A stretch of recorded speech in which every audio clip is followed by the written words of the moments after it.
تعالى بعد الاستخلاص وطهره من الأدناس فانتفت عنه تهم الظنون وسلم من ازدراء العيون لا يدفعه عقل ولا يأباه قلب ولا تنفر عنه نفس فهو المهيأ لأشرف الأخلاق وأجمل الأفعال المؤهل لأعلى المنازل وأفضل الأعمال ثم داعيا إلى الله بإذنه سراجا وقمرا منيرا أما بعد فقد قال الله تعالى في كلامه المجيد والفرقان الحميد أعوذ بالله من الشيطان الرجيم بسم الله الرحمن الرحيم والذين تبوأوا الدار والإيمان من قبلهم يحبون من هاجر إليهم ولا يجدون في صدورهم حاجة مما أوتوا ويؤثرون على أنفسهم ولو كان بهم خصاصة ومن يوق شح نفسه فأولئك هم المفلحون صدق الله العظيم درود شريف পড়ি اللهم صل على محمد وعلى آل محمد كما صليت على إبراهيم وعلى آل إبراهيم إنك حميد مجيد اللهم بارك على محمد وعلى آل محمد كما باركت على إبراهيم وعلى آل إبراهيم إنك حميد مجيد الحمد لله জামিয়া মাদানিয়া কসবা ব্রাহ্মণবাড়িয়া হাফেজ ছাত্রদের পাগড়ি প্রদান উপলক্ষে আজকের ইসলামী মাহফিলের সম্মানিত সদর সভাপতি উপস্থিত হযরত উলামায়ে কেরাম দূর দূরান্ত থেকে আগত কালিমায়ে তাইয়্যিবার সোনালী সুতায় গ্রথিত ধর্মপ্রাণ মুসলমান ভাই ও বোনেরা, সর্বপ্রথম আল্লাহর দরবারে শুকর আদায় করছি যে আল্লাহ আমাদেরকে অত্যন্ত ভালোবেসে মহব্বত করে এই পর্যন্ত বরকতি মজমায় বসে থাকার তৌফিক দান করেছেন। এজন্য আমরা সকলেই দিল থেকে শুকরগুজার হয়ে বলি আলহামদুলিল্লাহ। ভাই বক্সগুলোর আওয়াজ দেন, এটা আওয়াজ দেন, এগুলোর আওয়াজ করেন। আমি আপনাদের সামনে সূরাতুল হাশরের 9 নম্বর আয়াতে কারিমা তিলাওয়াত করেছি। এই আয়াতে কারিমাকে সামনে রেখে সংক্ষিপ্ত সময়ে কোরআন ও হাদিস থেকে গুরুত্বপূর্ণ একটি বিষয় কিছু কথা বলার আশা রাখি। ওমা তৌফিকি ইল্লা বিল্লাহ। আজকে আমরা যে বিষয়ে আলোচনা শুনবো করব, আল্লাহ তাআলা তৌফিক দিলে আজকের আলোচ্য বিষয় হচ্ছে আল ইতার, অন্যকে নিজের উপরে প্রাধান্য দেয়া। বলেন তো, অন্যকে নিজের উপরে কি দেয়া? সবাই বলেন, অন্যকে নিজের উপরে কি দেওয়া? প্রাধান্য দেয়া। এটাকে বলা হয় ইতার। এই আলোচ্য বিষয়টা এতটাই গুরুত্বপূর্ণ, এই একটা সিফত, গুণ, বৈশিষ্ট্য যে অন্যকে নিজের উপরে প্রাধান্য দেয়া, এই সিফতটা মুমিনের হারিয়ে যাওয়া সম্পদ। এটা আজ মুমিনের কাছ থেকে হারিয়ে যাচ্ছে, বিলুপ্তির পথে আছে। এই সিফত যদি কোনো মানুষের ভেতরে চলে আসে তো ওই মানুষটা পৃথিবীর সবচাইতে সুখী মানুষ। এই সিফত যদি কোনো পরিবারের সদস্যদের ভেতরে চলে আসে তো ওই পরিবারটা পৃথিবীর সবচাইতে সুখী পরিবার। এই ইসার, অন্যকে নিজের উপরে প্রাধান্য দেওয়ার সিফতটা যদি কোনো এলাকার প্রতিটা মানুষের ভেতরে চলে আসে তো ওই এলাকাটা হবে ওই দেশের সবচাইতে সুখীময় একটা এলাকা, শান্তির এলাকা। এই সিফত যদি কোনো দেশের প্রতিটা জনগণের ভেতরে চলে আসে তো ওই দেশটা হবে পৃথিবীর সবচাইতে সমৃদ্ধশীল শান্তির দেশ। এই সিফত সম্পর্কে কিছু কথা আপনাদের সামনে বলতে থাকা। ঈসার কি? ঈসার বলা হয় আন তুসিরা গায়রাহু আলা নাফসি, আপনি অন্যকে নিজের উপরে প্রাধান্য দিবেন, এটাকে বলা হয় ঈসার। জগৎ বিখ্যাত আলেম আল্লামা আল জুরজানি রাহিমাহুল্লাহ তার বিখ্যাত কিতাব আত-তা'রিফাতের মধ্যে লেখেন আন তুসিরা গায়রাহু আলা নাফসি, নিজের উপরে, অথবা আই ইউকদ্দিমা গায়রাহু আলা নাফসি, অন্যকে নিজের উপরে প্রাধান্য দেয়া, ফিন নাফই লাহু, কল্যাণকামী বিষয়ে, লাভবান কোন বিষয়ে নিজে পিছনে থাকা, অপর ভাইকে সামনে বাড়িয়ে দেওয়া, এটা হচ্ছে ঈসার।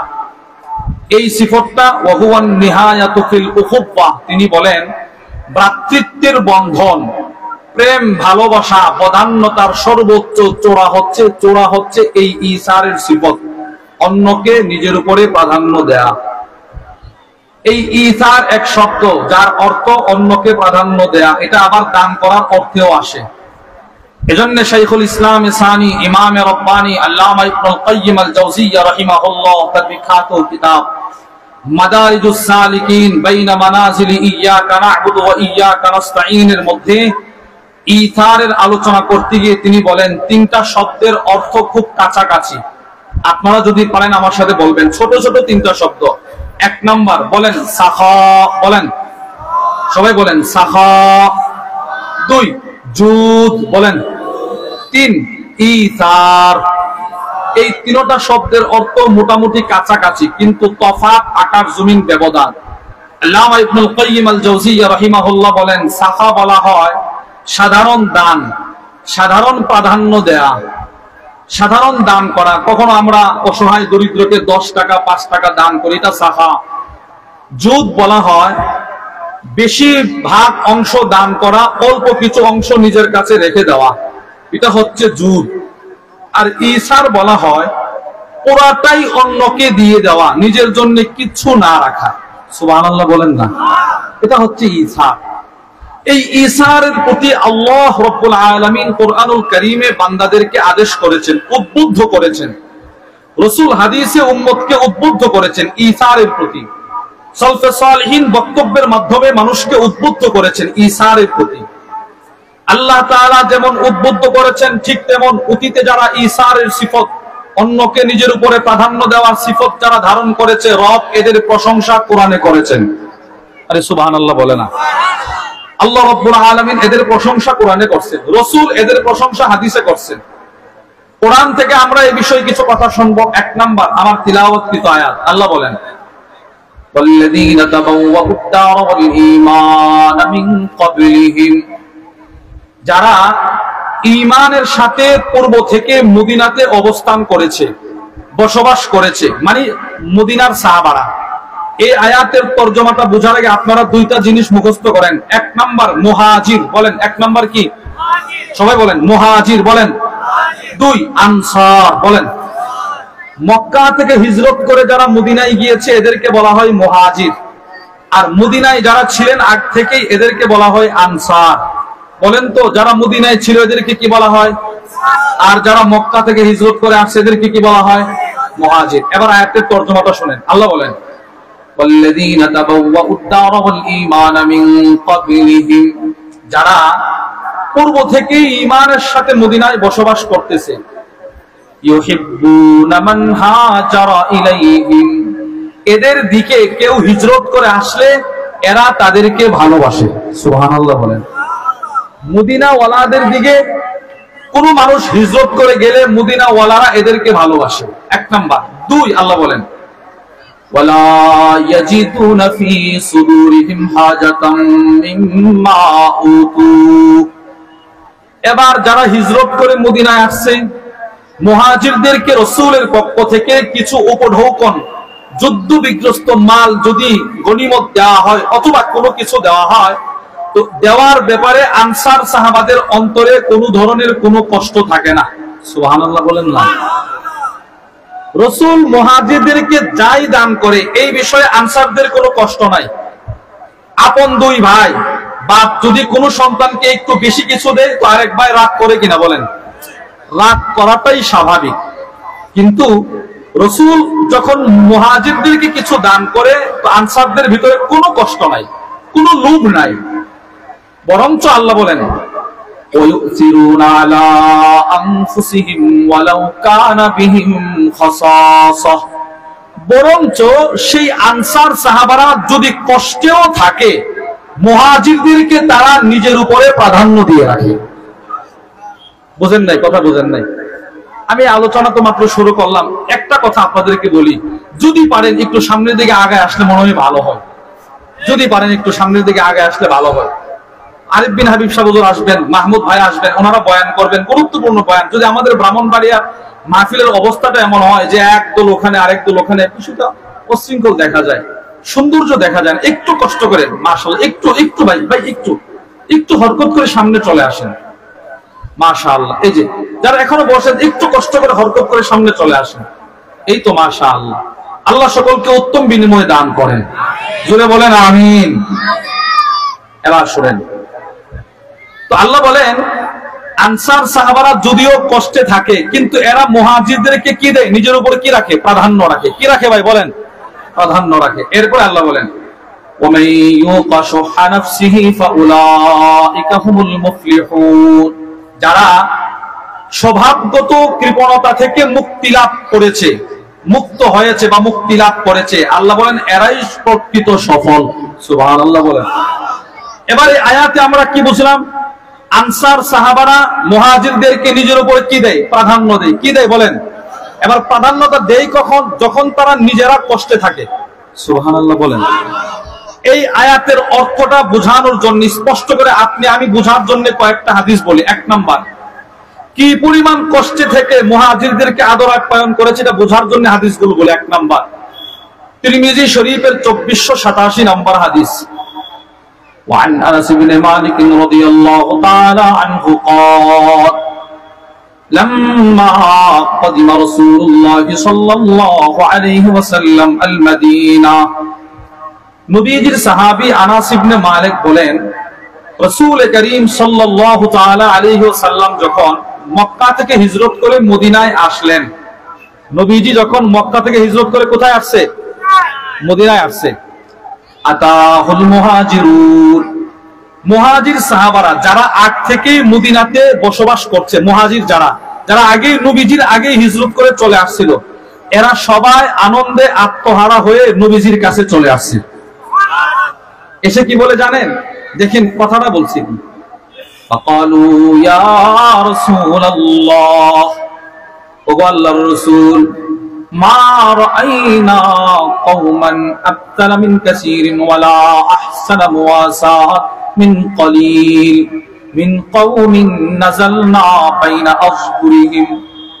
ওগো আল্লাহর রাসূল, আমরা মক্কা থেকে হিজরত করে মদিনায় এমন এক সম্প্রদায়ের কাছে আসছি যাদের ভিতরে দুইটা সিফত, দুইটা গুণ আমরা এমন পেয়েছি যেই দুই গুণ পৃথিবীর কোন সম্প্রদায়ের কাছে আমরা পাই নাই। দুইটা গুণ কি? এক নাম্বার, সচ্ছল অসচ্ছল অবস্থায়, ধনী অবস্থায় গরিব অবস্থায় এরা এই পরিমাণ আল্লাহর রাস্তায় খরচ করে, ব্যয় করে, এদের মতো দ্বিতীয় কোন সম্প্রদায় আমরা মুহাজিররা কখনো দু চোখে কোন সম্প্রদায়কে দেখি নাই। দুই নাম্বার সিফত, সচ্ছল অসচ্ছল অবস্থায় এরা আমাদের সাথে এই পরিমাণ সহানুভূতি দেখায়, নিজেদের উপরে আমাদেরকে প্রাধান্য দেয়, এই পরিমাণ প্রাধান্য দেয় যে এদের মতো দৃষ্টান্ত স্বরূপ মানুষ আমরা পৃথিবীর আর কোন সম্প্রদায়কে দেখি নাই। এরপরের অংশ শুনলে আপনি আরো আশ্চর্য হবেন। সাহাবারা কি বলে দেখেন, সাহাবারা নবীর কাছে বলে কি এখন জানেন? লাকাদ কাফাউনাল মুনা, ওগো আল্লাহর নবী, মক্কা থেকে মা বাপ ছেড়ে চলে আসলাম, বিবি বাচ্চা ছেড়ে চলে আসছি, ধন দৌলত ছেড়ে মদিনায় চলে আসছি, আমাদের এই দুঃখ কষ্ট দূর করার জন্য তারাই যথেষ্ট। বুঝেন নাই? কথা বুঝেন নাই? আমাদের যত কষ্ট যত দুঃখ সবগুলো দূর করার জন্য আনসার সাহাবারাই যথেষ্ট। আরো কি বলছে জানেন? ও আশরাকুনা ফিল মাহনা, এরা এদের কষ্টে অর্জিত সম্পদে আমাদেরকে অংশীদার করে নিয়েছে। আল্লাহু আকবার। এই লাকাদ কাফাউনাল মুগনা, এই শব্দের ব্যাখ্যা, ওয়া আশরাকুনা ফিল মাহনা, এই শব্দের ব্যাখ্যা করেছেন জগৎ বিখ্যাত আলেম আল্লামা আব্দুর রহমান ইবনে আব্দুর রহিম আল মুবারকপুরি রাহিমাহুল্লাহ। তার বিখ্যাত তিরমিজির শরহ তুহফাতুল আহওয়াদির মধ্যে এক আজীব কথা লিখেছেন। তিনি বলেন, ওয়া আশরাকুনা ফিল মাহনা, এর অর্থ হচ্ছে মদিনার সাহাবাদের যে প্রতি বছরে খেজুর বাগানের যে খেজুর, বিপুল পরিমাণ খেজুর আসতো, খেজুর, তো সবগুলো বাগানের খেজুরকে তারা দু ভাগে বিভক্ত করে এক ভাগ আমরা মুহাজিরদেরকে দিয়ে দিত। আর কাফাউনাল মুগনা, এটার ব্যাখ্যা আরো আজীব। এবার এই খেজুরের বাগানের ভিতরে মেহনত করা লাগে, সেচ দিয়ে পানি দেওয়া লাগে, পরিচর্যা করা লাগে। ওগো আল্লাহর রাসূল, খেজুরের বাগান ছোট থেকে বড় হওয়া পর্যন্ত যত ধরনের কাজ বাগানে করা দরকার, একটা কাজও তারা আমাদেরকে করতে দেয় না। আরে সুবহানাল্লাহ বলেন না, কি বুঝছেন? কিছু বুঝছেন? একটা খেজুরের বাগান কি পরিমাণ মেহনত করলে খেজুরটা ভালো ফলন দিবে আপনারা চিন্তা করেন তো। এক একটা বাগানে যদি কয়েকশো গাছ হয়, তো এক একটা বাগানে কি পরিমাণ মেহনত করা লাগে। মুহাজির সাহাবারা বলে, আনসাররা আমাদেরকে বাগানে ঢুকতেই দেয় না, বরঞ্চ এর বিপরীত, যখন খেজুর আসে তো প্রত্যেকের বাগানের খেজুর গুলো দুভাগে বিভক্ত করে এক ভাগ আমাদেরকে দিয়ে দেয়। সাহাবারা বলে, মুহাজিররা বলে,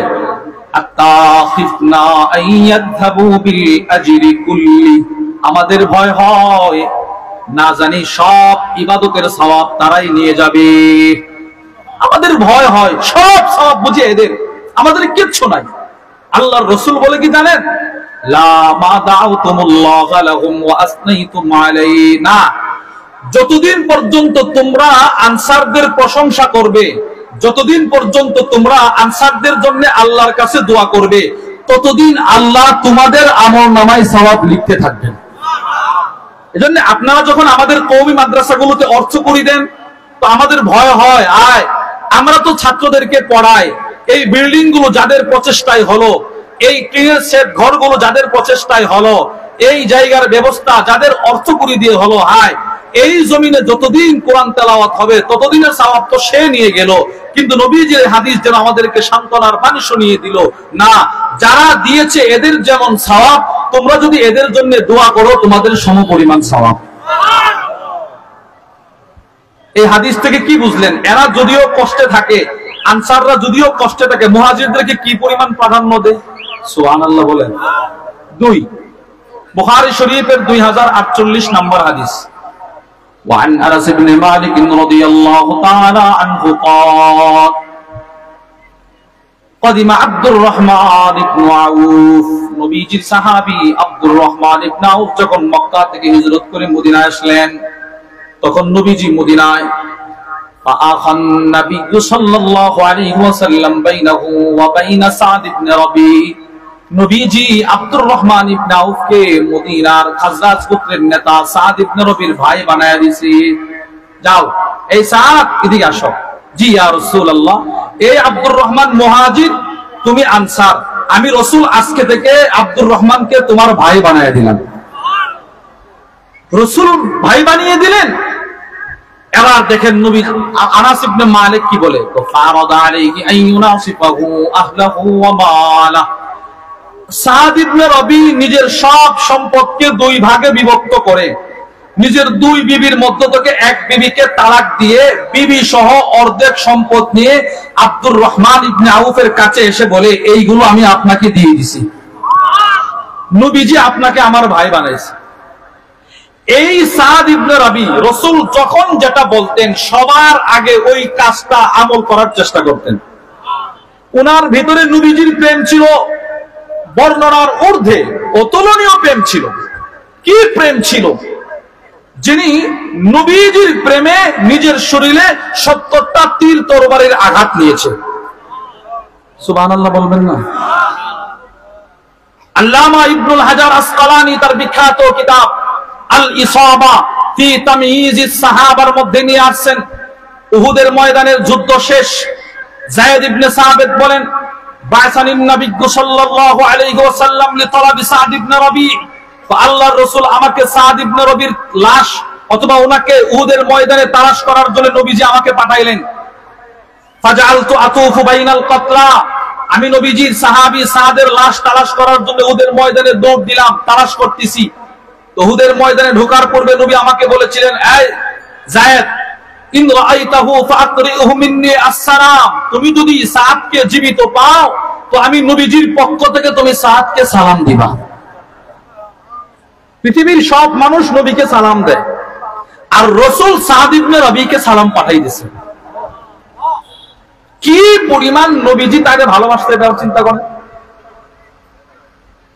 হযরত যায়েদ ইবনে সাবিত বলেন, ফাজআলতু আতুফু বাইনাল কাতলা, উহুদের ময়দানে সব শহীদ সাহাবাদের লাশের মাঝখানে আমি সাদকে তালাশ করতেছি, পায় না, খুঁজে পায় না। ফাআসাবতুহু ওয়া হুয়া ফি আখিরি রামাকিন, অনেকক্ষণ তালাশ করার পরে ওই অনেক দূরে তাকায় দেখি রক্তে রঞ্জিত হয়ে উহুদের ময়দানে ঘোরাঘুরি করতেছি মাটিতে। ওয়া বিহি সাবউনা দরবাতান, সামনে গিয়ে দেখি তার শরীরে একটা তীরের আঘাত নয়, দুইটা তীরের আঘাত নয়, 70টা তীর তরবারের আঘাত নিয়ে যেন জানটা চলে যাবে। হযরত যায়েদ ইবনে সাবিত বলেন, আমি সাদ ইবনে রবির কাছে গিয়ে বললাম, ইন্না রাসূলুল্লাহি সাল্লাল্লাহু আলাইহি ওয়াসাল্লাম ইয়াকরাউ আলাইকাস সালাম, নবীজি তোমাকে সালাম দিয়েছে। আপনারা কি মনে করেন 70টা তীর তরবারের আঘাত লাগলে একটা মানুষের চেঞ্জ ঠিক থাকার কথা না, ব্রেন ঠিক থাকার কথা না? যেই মাত্র নবীজির সালামটা পৌঁছায় দিলেন, হযরত সাদ ইবনে রবি বলেন, ওয়া আলা রাসূলিল্লাহি আসসালামু আলাইকাস সালাম, রাসূল আমাকে সালাম দিয়েছে, ঠিক আছে, নবীকেও আমার পক্ষ থেকে সালাম, তোমাকেও, তোমার প্রতিও আমার সালাম। এবার যায়েদ ইবনে সাবিত বলে কি জানেন, রাসূল শুধু আপনাকে সালাম দেয় নাই তো কি, রাসূল আমাকে বলেছে আপনাকে যেই অবস্থায় পায় না কেন আপনাকে একটা প্রশ্ন করার জন্য। কি প্রশ্ন? খাব্বিরনি কাইফা তাজিদু, এই যে 70 তীর তরবারির আঘাত দিয়ে পড়ে আছেন, আপনার কি কষ্ট হচ্ছে না? এই প্রশ্নটা করার জন্য বলছে, যেই হালতে আছেন এই প্রশ্ন করার জন্য। হযরত সাদ ইবনে রবি তখন কি বলছে জানেন, কুল্লাহু ইয়া রাসূলুল্লাহ আজিদু রিহাল জান্নাহ, তুমি গিয়ে আল্লাহর রাসূলকে বলবা আমি 70টা তীর তরবারির আঘাত নিয়ে এই মুহূর্তে উহুদের ময়দান থেকে সরাসরি জান্নাতুল ফিরদাউসের সুঘ্রাণ পাইতেছি, এটা তুমি বলে দিও। এই সেই সাদ ইবনে রবি, উনি উহুদের ময়দানে শহীদ।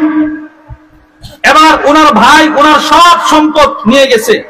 ওনার দুইটা মেয়ে ছিল, আল্লামা শামসুদ্দিন যাহাবী রাহিমাহুল্লাহ তার বিখ্যাত কিতাব সিয়ার ও আলামিন নুবালার মধ্যে নিয়ে আসছেন, সাদ ইবনে রবির বিবি দুই মেয়েকে নিয়ে নবীজির কাছে আসছে, এসে বলে, ইয়া রাসূলুল্লাহ, এরা হচ্ছে সাদের দুই মেয়ে, যেই সাদ আপনার সাথে উহুদের ময়দানে শহীদ হয়েছে।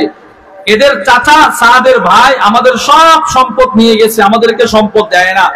আল্লাহর রাসূল বলেন, তুমি সাধারণ কোন মানুষের স্ত্রী নও, তুমি সাদের স্ত্রী। হতে পারে আল্লাহ পাক তোমার এই সম্পদ বন্টনের জন্য আয়াত নাযিল করতে পারেন। সাথে সাথে জিবরিল এই সম্পদ বন্টনের মিরাসের আয়াত জমিনে পাঠিয়ে দিয়েছে আল্লাহ। এই সাদ ইবনে রবি যখন রাসূল আব্দুর রহমান ইবনে আউফকে সাদ ইবনে রবির ভাই বানায়া দিলেন, তো সাদ ইবনে রবি নিজের অর্ধেক সম্পদ আয়না বলে, ভাই রাসূল আপনাকে আমার ভাই বানিয়েছে, আমার অর্ধেক সম্পদ যেমন আমি আমার আপন ভাইকে দিতাম, আমি আপনাকে আপন ভাইয়ের চাইতেও বেশি মর্যাদা দিয়েছি, আমার অর্ধেক সম্পদ আপনাকে দিয়ে দিয়েছি।